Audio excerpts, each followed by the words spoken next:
우리가 오늘 살펴보는 창세기 26장은 이삭에 관한 이야기인데요. 기근에 관한 이야기로 시작을 합니다. 아브라함 때 첫 흉년이 들었는데 그 땅에 다시 기근이 들었습니다. 그래서 이삭은 비가 좀 더 많이 내리는 해안 지역인 블레셋의 그랄 지방으로 이주를 했습니다. 그러나 블레셋의 그랄 지방도 극심한 가뭄에 시달려서 이제 이삭은 애굽으로 내려갈 생각이었습니다. 그때 여호와께서 나타나셔서 애굽으로 내려가지 말고 그랄 지역에 머물라고 말씀을 하시면서 아브라함에게 주셨던 그 약속의 말씀을 다시 한번 주십니다. 첫째는 땅에 대한 약속이고, 둘째는 자손에 대한 약속이고, 그리고 세 번째는 복에 대한 약속인데요. 2절과 3절을 좀 읽어보겠습니다. 여기에는 하나님께서 이삭에게만 주신 약속이 포함되어 있습니다. 2절과 3절 제가 한번 읽어볼게요. 여호와께서 이삭에게 나타나 이르시되 애굽으로 내려가지 말고 내가 내게 지시하는 땅에 거주하라. 그 땅에 거류하면 그 다음 뭐라고 되어 있습니까? 내가 너와 함께 있어 내게 복을 주고.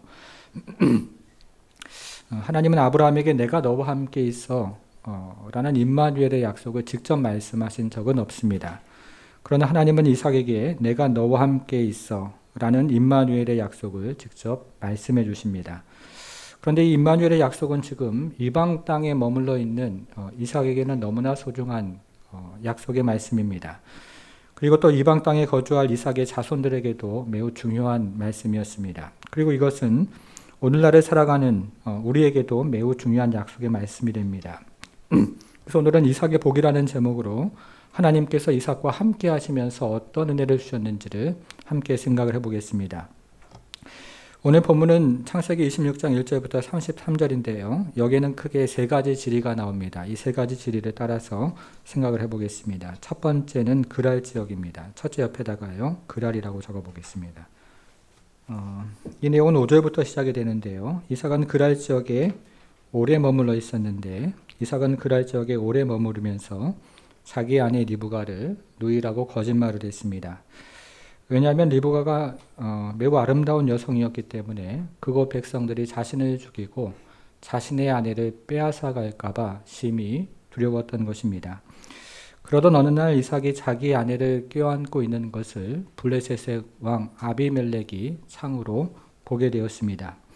그리고 이삭을 불러서 너의 거짓말로 인해서 나의 백성 중에 하나가 너의 아내와 동침할 뻔했다고 책망을 했습니다.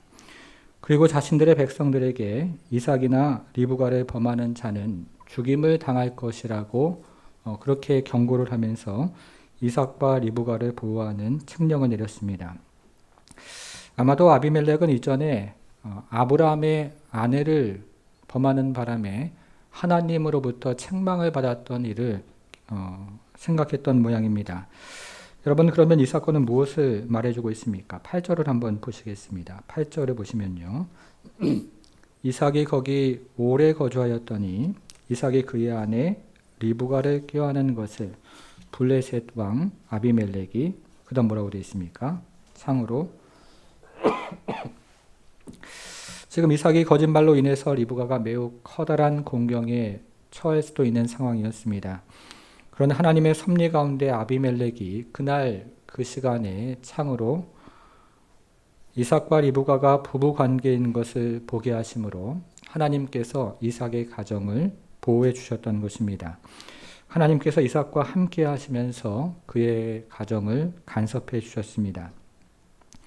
이 같은 위기를 넘긴 이삭은 그랄에 정착을 하면서 농사를 지었습니다.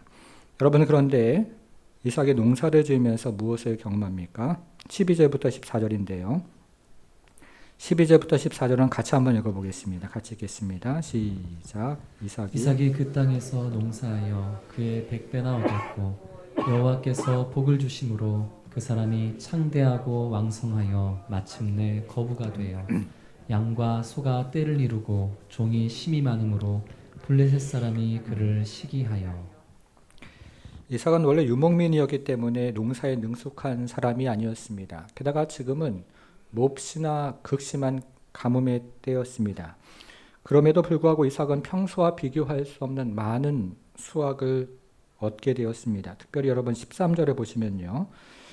이 13절을 원문으로 읽어보면 이삭이 크게 되고 또 크게 되고 또 크게 되었다 라고 되어 있는데요. 큰이라는 형용사가 원문에서는 3번에 걸쳐서 사용이 됩니다. 그것을 우리말 성경은 창대한이라는 말로 번역을 했는데요. 이삭이 창대하게 될 때까지 하나님께서 복을 주셨다 이런 말로 되어 있습니다.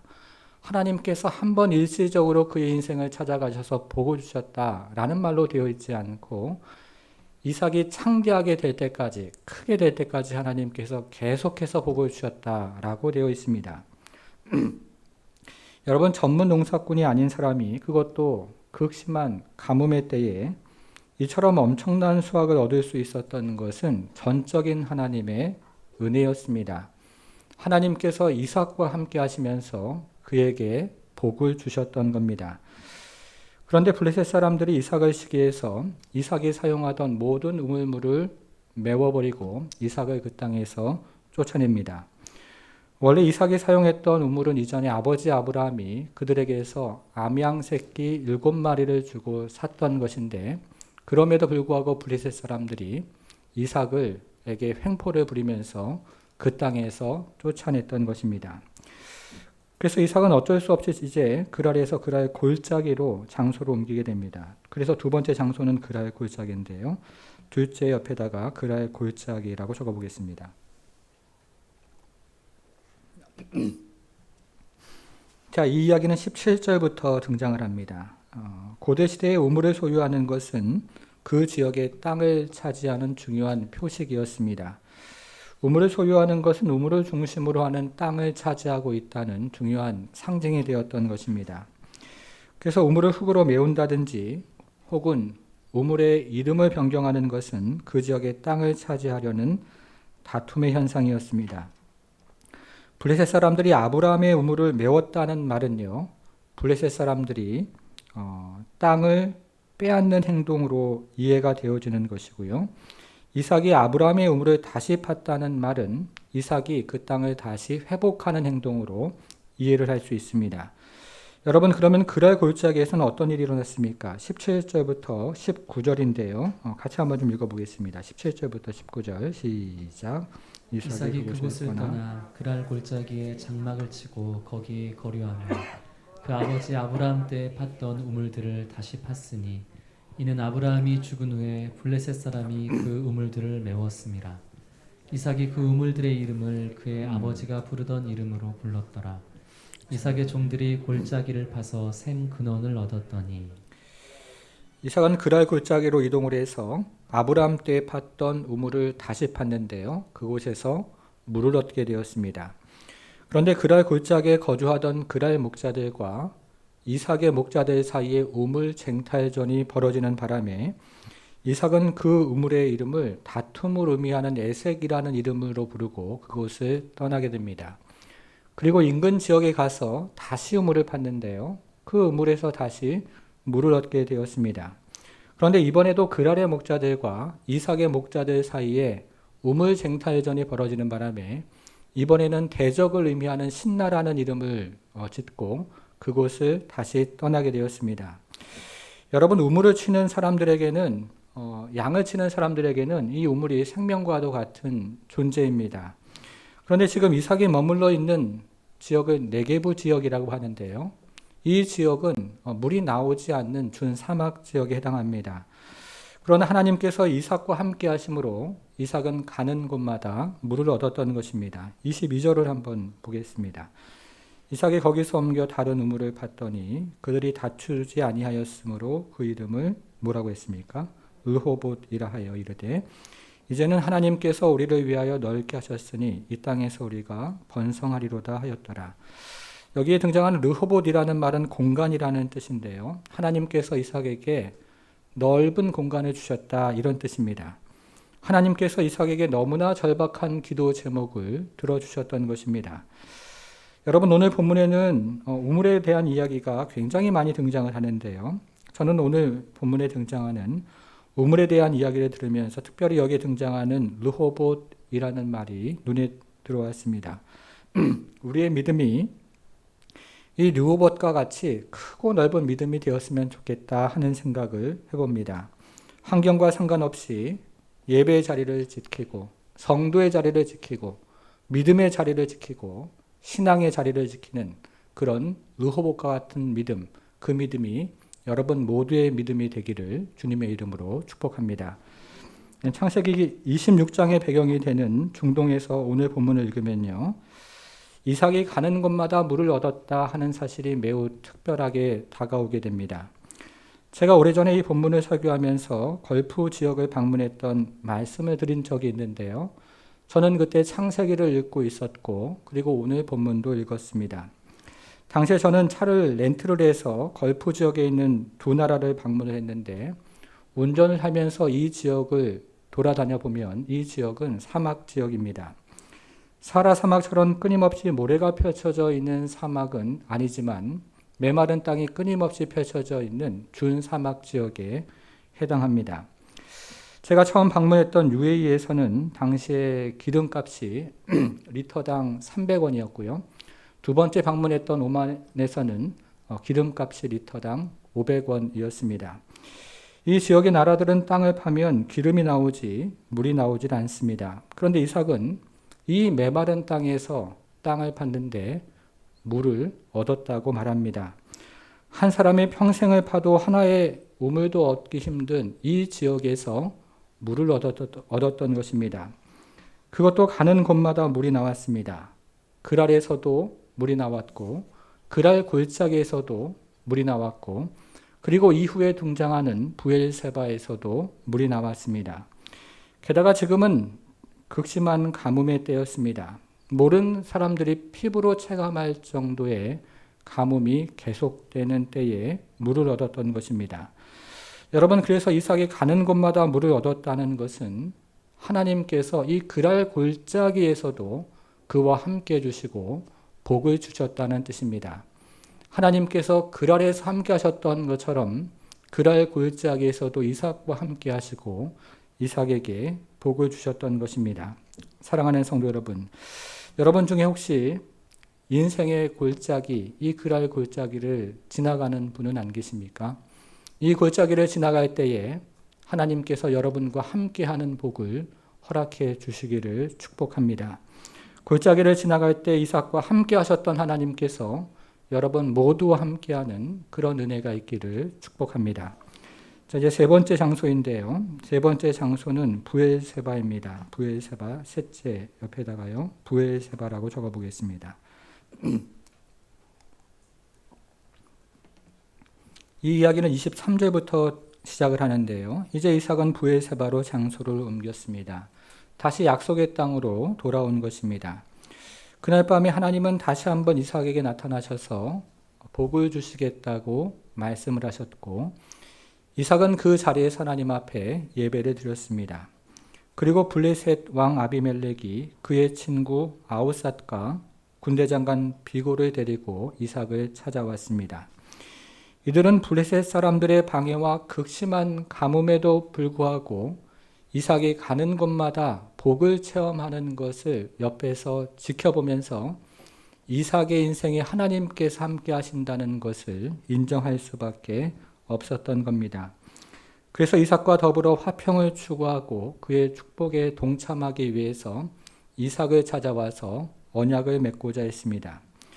이제 이삭은 더 이상 쫓겨나는 신세가 아니라 함께 공존하는 권리를 얻게 됩니다. 그리고 이날 하나님은 이삭에게 또 다른 복을 주셨습니다. 이삭의 종들이 부엘세바에서 우물을 또 팠는데요. 이때에도 우물에서 물이 나왔던 겁니다.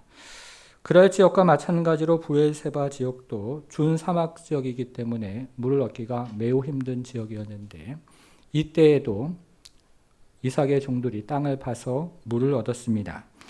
여러분, 그런데 이삭이 이 소식을 듣고 그 우물의 이름을 지금 무엇이라고 부르고 있습니까? 32절, 33절을 보겠습니다.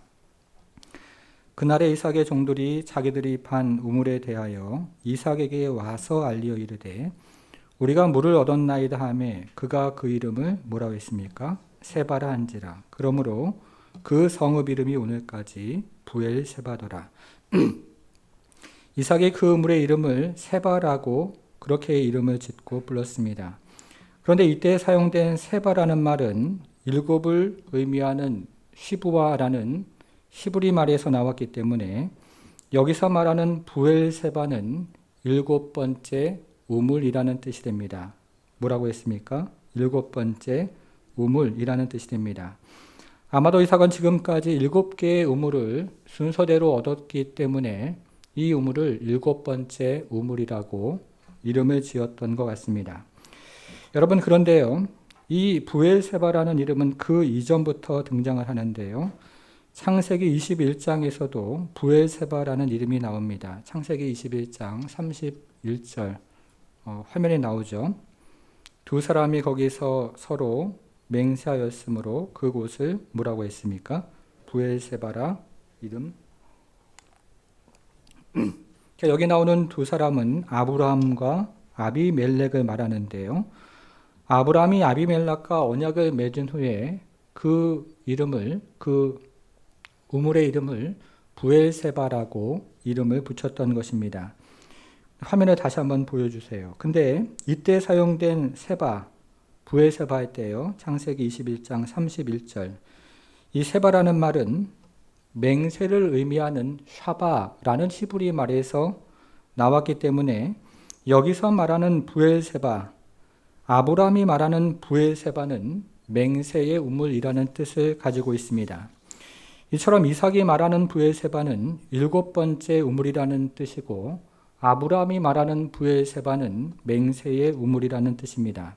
같은 우물이었지만 서로 다른 이름으로 불렀던 겁니다.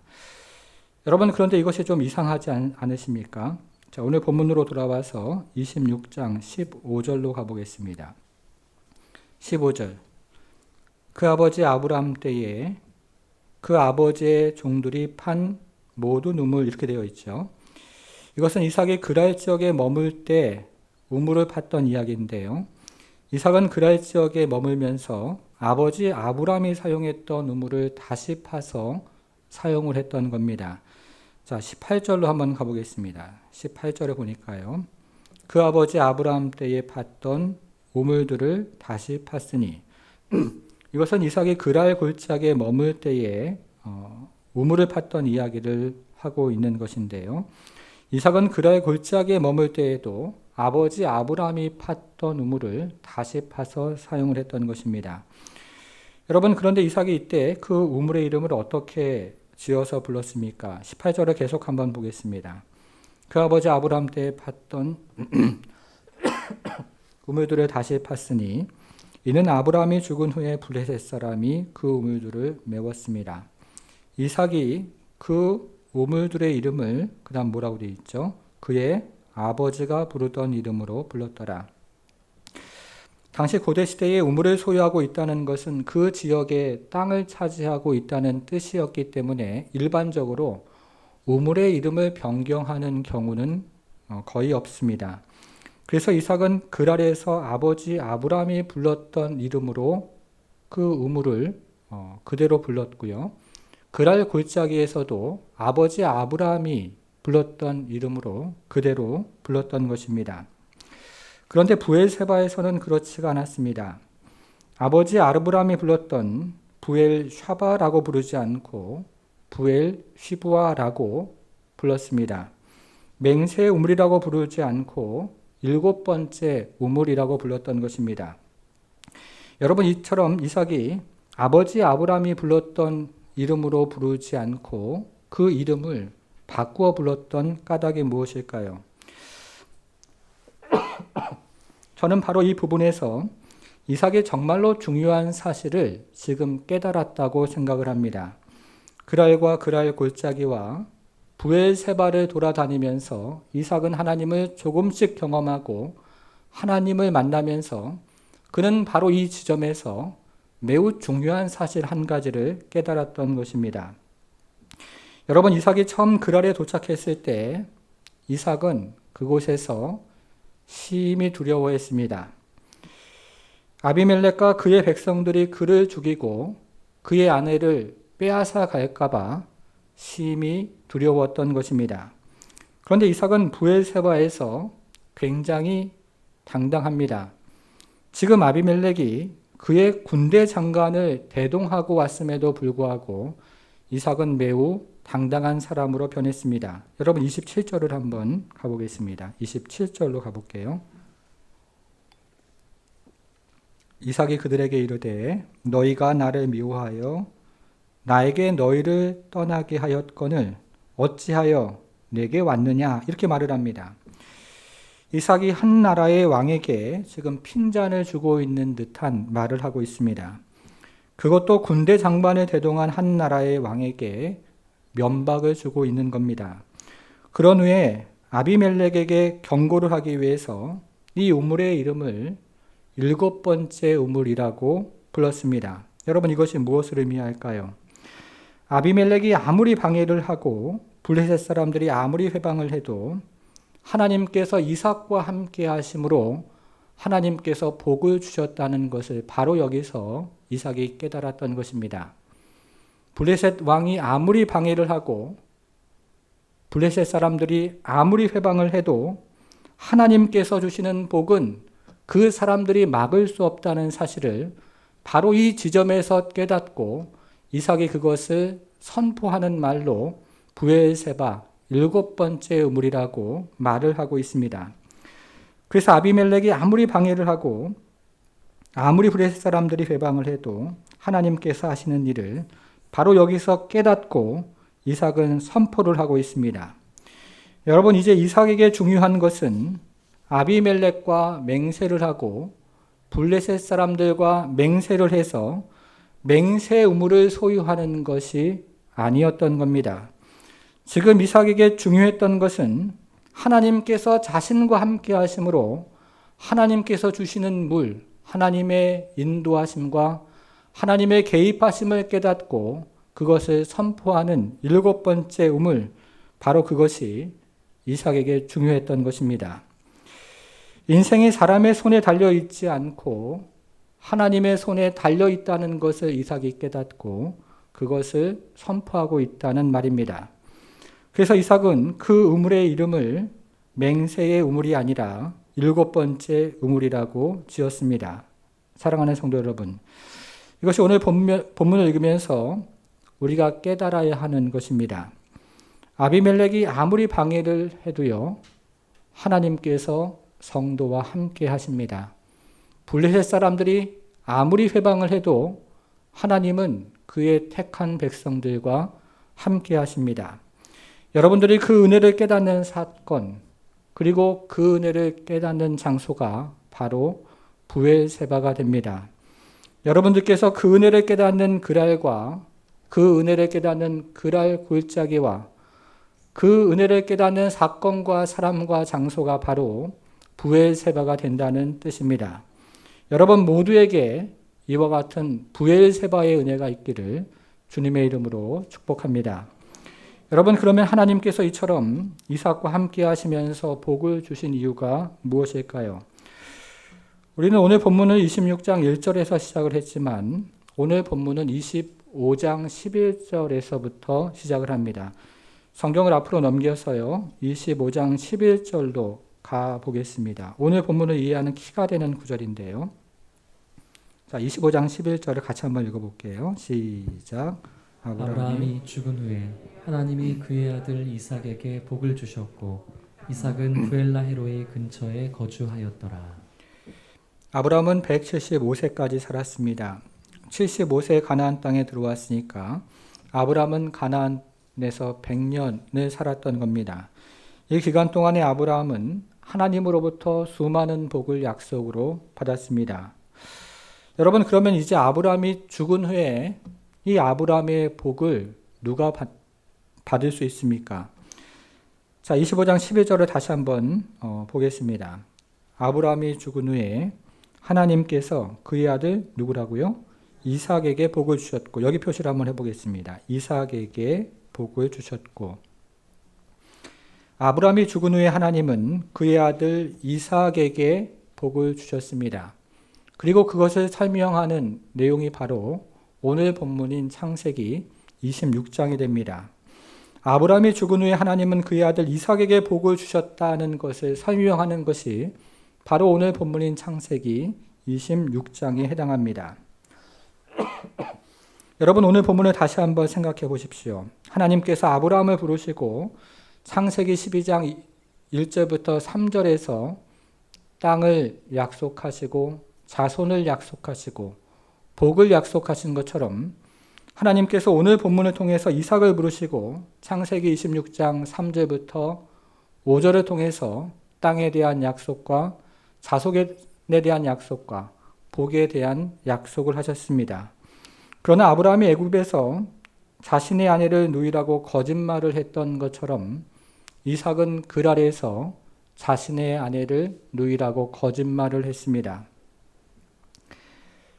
그리고 아브라함이 조카 롯과의 분쟁에서 자리를 이동을 해야 됐던 것처럼 이삭도 그랄 목자들과의 분쟁에서 자리를 이동을 해야 했습니다. 더불어 아브라함이 브엘세바에서 아비멜렉과 언약을 맺었던 것처럼 이삭도 브엘세바에서 아비멜렉과 언약을 맺었습니다. 이처럼 아브라함의 이야기가 이삭의 이야기에서 반복이 되고 있습니다. 무슨 말입니까? 아브라함의 연약함에도 불구하고 아브라함에게 복을 주셨던 그 하나님께서 이삭의 못남에도 불구하고 이삭에게 복을 주시고 계신다는 뜻입니다. 아브라함이 죽은 후에 하나님이 그의 아들 이삭에게 복을 주셨다는 것입니다. 여러분, 그러면 하나님께서 이삭에게 복을 주신 이유가 무엇일까요? 26장으로 돌아와 보겠습니다. 3절과 4절을 같이 한번 읽어보겠습니다. 26장 3절과 4절인데요. 같이 읽겠습니다. 시작. 이 땅에 거류하면 내가 너와 함께 있어 내게 복을 주고 내가 이 모든 땅을 너와 내 자손에게 주리라. 내가 내 아버지 아브라함에게 맹세한 것을 이루어 내 자손을 하늘의 별과 같이 번성하게 하며 이 모든 땅을 내 자손에게 주리니 내 자손으로 말미암아 천하 만민이 복을 받으리라. 아멘. 하나님께서 이삭에게 복을 주시겠다는 말씀이죠. 그런데 하나님께서 이삭에게 복을 주시는 근거가 그 다음 구절인 5절에 나와 있습니다. 이는 아브라함이 내 말에 순종하고 내 명령과 내 계명과 내 율례와 내 법도를 어떻게 했습니까? 지켰습니다. 여러분, 그런데 이 말씀을 아브라함으로 말미암아 이삭이 무조건적으로 복을 받았다는 말씀으로 이해하시면 안 됩니다. 이 말씀은 이삭이 복을 받은 근거를 말하는 것이지 조건을 말하는 그런 말씀이 아닙니다. 그래서 오히려 이 말씀은 아브라함이 그리스도의 모형이 되었다, 이렇게 이해하는 것이 옳습니다. 성도가 복을 받는 근거가 그리스도에게 있다는 것입니다. 성도가 복을 받는 근거가 그리스도의 전적인 순종에 달려 있다는 것을 이 구절이 우리에게 이야기해 주고 있습니다. 이것을 다시 한번 확인하는 구절이 24절인데요. 24절로 한번 가보겠습니다. 그 밤에 여호와께서 그에게 나타나 이르시되 나는 내 아버지 아브라함의 하나님이니 두려워하지 말라. 내 종 누구라고 되어 있습니까? 아브라함을 위하여 내가 너와 함께 있어 내게 복을 주어 내 자손이 번성하게 하리라. 여러분, 여기서요, 이 아브라함 대신에 예수 그리스도를 넣을 수가 있는 것입니다. 오늘날을 살아가는 성도들에게는요, 여기서 아브라함 대신에 예수 그리스도로 이해가 되어집니다. 사랑하는 성도 여러분, 성도의 복이 무엇입니까? 하나님께서는 하나님을 반역하는 세상에서 아브라함을 찾아오시고 그를 부르시고 그를 설득하셔서 순종케 하심으로 그에게 복을 주시고 그가 승리케 하시고 그리고 영광되게 하셔서 결국에는 본향에서 완성하시는 것처럼 하나님은 이삭을 찾아오셔서 그를 부르시고 그를 설득하셔서 그에게 복을 주는 분이 하나님임을 깨닫게 하셔서 그의 영광이 하나님의 영광이 되게 하시고 그의 완성이 하나님의 완성이 되게 하시는 그런 은혜를 하나님은 이삭에게 허락해 주셨습니다.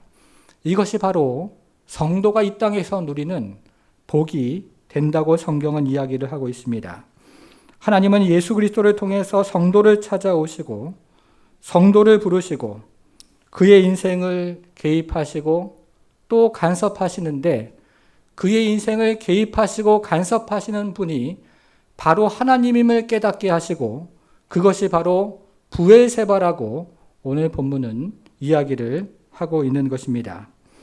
아비멜렉이 방해할 수 없는 하나님의 개입하심과 간섭하심이 인생 가운데 있고, 블레셋 사람들이 회방할 수 없는 하나님의 개입하심과 인도하심이 인생 가운데 있으며, 기근이 방해할 수도 없고 해방할 수도 없는 하나님의 개입하심과 그리고 도우심과 은혜가 인생 가운데 있다는 것이 바로 오늘 본문이 이야기하는 이삭의 부엘세바입니다. 그래서 성도로 하여금 하나님은 인생이 사람의 손에 달려 있지 아니하고 하나님의 손에 달려 있다는 그 고백을 받아내시는데요. 그것이 바로 이삭의 부엘세바였던 것입니다. 여러분, 그래서 사도 바울이 이 같은 부엘세바의 복을 어떻게 말하고 있습니까? 에베소서 1장 3절부터 6절인데요. 큰 소리로 같이 한번 읽어보겠습니다. 시작. 찬송하리로다 하나님 곧 우리 주 예수 그리스도의 아버지께서 그리스도 안에서 하늘에 속한 모든 신령한 복을 우리에게 주시되 곧 창세전에 그리스도 안에서 우리를 택하사 우리로 사랑 안에서 그 앞에 거룩하고 흠이 없게 하시려고 그 기쁘신 뜻대로 우리를 예정하사 예수 그리스도로 말미암아 자기의 아들들이 되게 하셨으니 이는 그가 사랑하시는 자 안에서 우리에게 거저 주시는 바 그의 은혜의 영광을 찬송하게 하려는 것이라. 아멘. 성도 여러분, 이것은 하나님께서 우리에게 주시는 하나님 본유의 복이라고 할 수 있습니다. 하나님은 이 복을 깨닫게 하시려고 때로는 아비멜렉을 보내기도 하시고 때로는 블레셋 사람들을 보내기도 하십니다.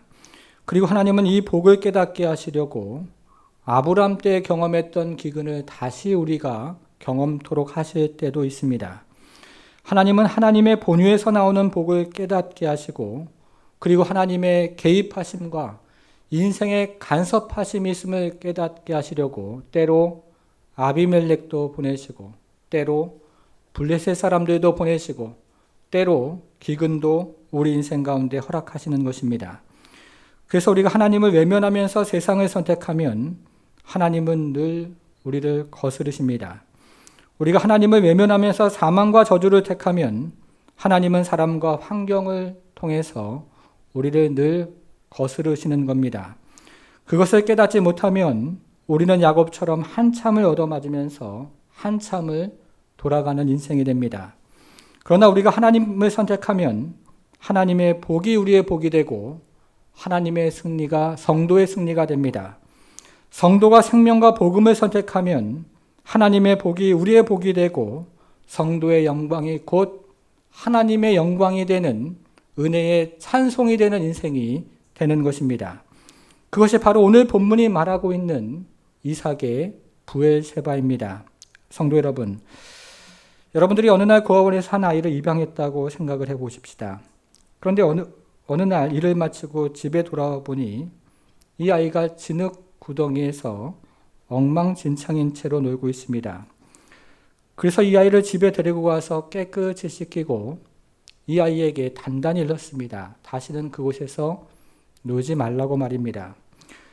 그런데 다음날 또 일을 마치고 집에 돌아와 보니까 이 아이가 또 그 진흙구덩이에서 엉망진창인 채로 놀고 있습니다.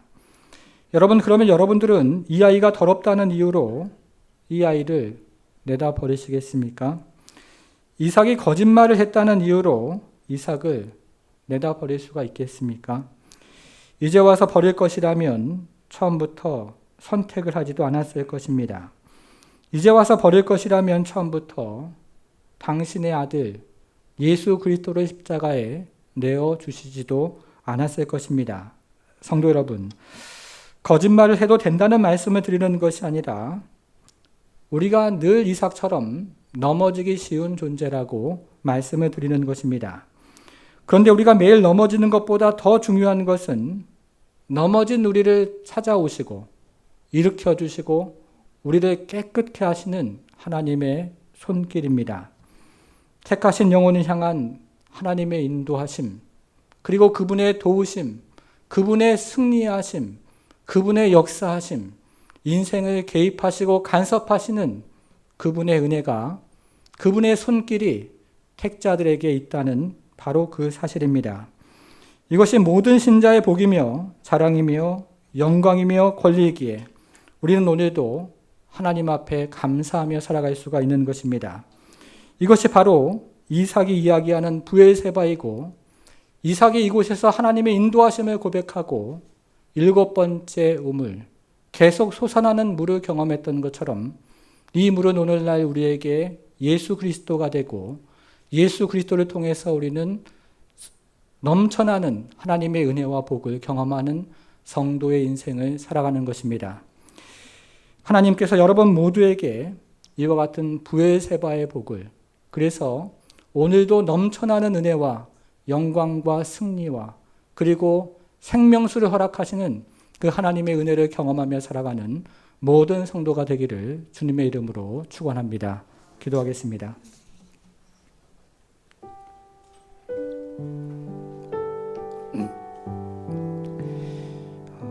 성도 여러분, 우리의 인생은요,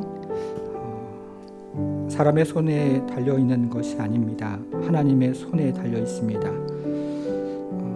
이삭이 처음 그랄에 갔을 때 그는 인생이 사람의 손에 있다고 생각을 했습니다. 그래서 두려웠던 겁니다. 사람이 자기 아내를 빼앗갈까봐 그래서 거짓말을 했던 것입니다. 인생이 사람의 손에 달려 있는 듯이 보였습니다. 여러분, 그런데요, 이삭이 그랄에서, 그랄 골짜기에서 브엘세바에서 하나님을 만납니다. 그랬더니 이삭이 어떤 사람이 되었습니까? 블레셋의 왕, 그 왕이 왔는데도 그 앞에서 당당합니다. 그리고 인생이 사람의 손에 달려 있지 않다고 말합니다. 그리고 그 인생이 하나님의 손에 달려 있다고 이야기를 하고 있습니다. 하나님의 개입하심을 그는 보았고, 하나님의 도우심을 그는 경험했고, 그리고 하나님께서 주시는 물을 그는 경험했던 것입니다. 이 물은 이제 우리에게 예수 그리스도가 됩니다. 브엘세바의 은혜를 경험했던 그 이삭이 이제는 참으로 하나님 안에서 그의 인생의 진정한 의미가 무엇이고 목적이 무엇이고 그리고 생명수가 무엇인지를 경험했던 것처럼 우리는 이제 예수 그리스도 안에서 샘솟는 우물, 마르지 않는 우물, 누구나 마실 수 있는 우물, 자신의 공로와 노력에 달려있지 아니하고 전적인 그분의 의지의 은혜의 근거에서 목마른 사람 누구나 와서 마실 수 있는 그 우물을 우리는 경험하는 인생이 되었습니다. 사랑하는 성도 여러분, 우리의 인생은 사람의 손에 결코 달려있는 것이 아닙니다. 하나님의 손에 달려있습니다. 그것을 경험하는 것이 바로 브엘세바이고 그분이 바로 예수 그리스도입니다. 이 시간에 우리의 가정과 우리 일터와 교회와 이 나라 이 민족을 기억하면서 이 나라 이 민족이 사람의 손에 달려있지 않는 것을, 우리의 가정과 우리의 자녀가 사람의 손에 달려있지 아니하고 하나님의 손에 달려있는 것들을 고백하며 브엘세바가 될 수 있도록, 그런 고백과 그런 은혜가 넘쳐나는 인생을 살아갈 수 있도록 함께 잠시 기도하길 원합니다. 기도하겠습니다.